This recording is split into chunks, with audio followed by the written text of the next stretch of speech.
it's very somewhat easy to explain who God is, right? He's that one source, that all-powerful being who sends Jesus into the world. It's also somewhat easy to explain how Jesus is different from God because Jesus has a nature that's like our own. He's truly man. And so you read through the Bible, the Gospels, and Jesus exhibits all of the same qualities that humans do because he's truly human. But when it comes to the Holy Spirit, it becomes difficult. It's quite almost the opposite of Jesus. Instead of making it the task of explaining how much that Jesus is like God when it comes to Trinity, right? It becomes necessary to try to explain in the Holy Spirit how much he's different from God.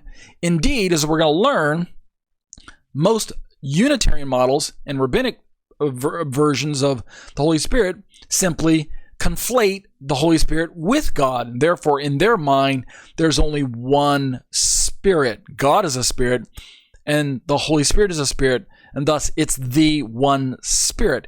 And I know actually in the mystery of the Trinity, that's true, that there is one God, one Spirit, and yet we're talking about the mystery of the Trinity.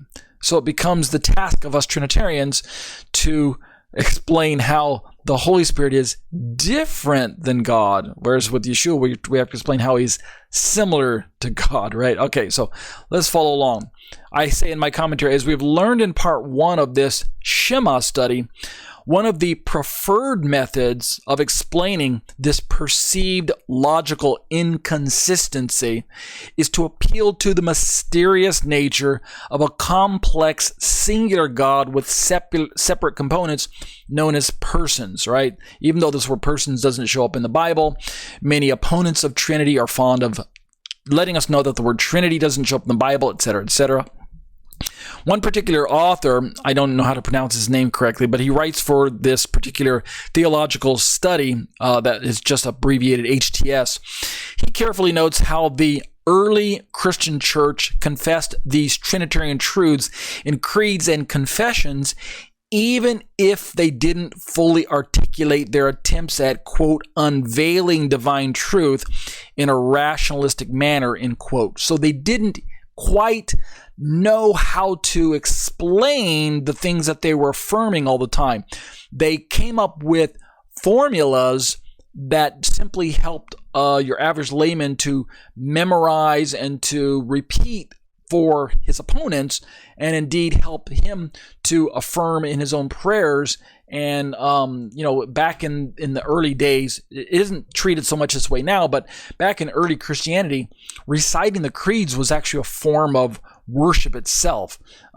It was considered an act of worship to repeat the creeds and to recite them and to engage in the liturgy.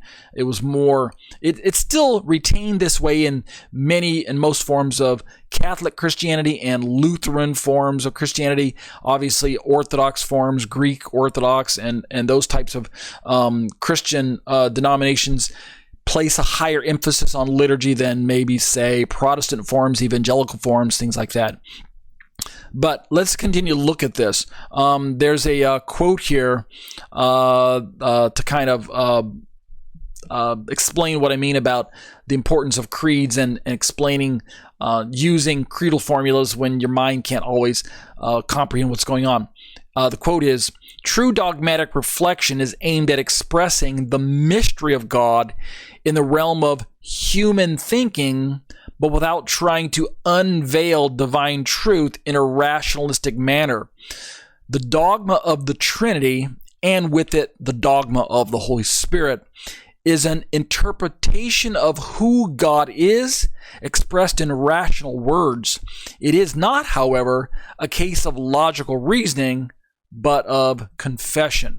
So again, this particular quote, which I don't need to really click on the link to see who referenced it, but the quote is simply trying to remind us that at some point in time, we may not fully understand how God can be understood. We can't understand how God can be related to. Our minds are limited. We have not only information limitation in the Bible, right? We don't have all the words to fill in the blanks for what we would prefer to use to articulate our understanding of God. But at the same time, we have our own limitation at a human level. So even if God gave us all of the words that were necessary, and he did in fact give us all the words that are necessary, so don't get me wrong. But what I'm saying is, let's suppose God entertained our intellectual itch and gave us even more words than we asked for. He said, let me just explain to you technically what I am made up of. Well, then, even still, who was to say that we would have understood it, right?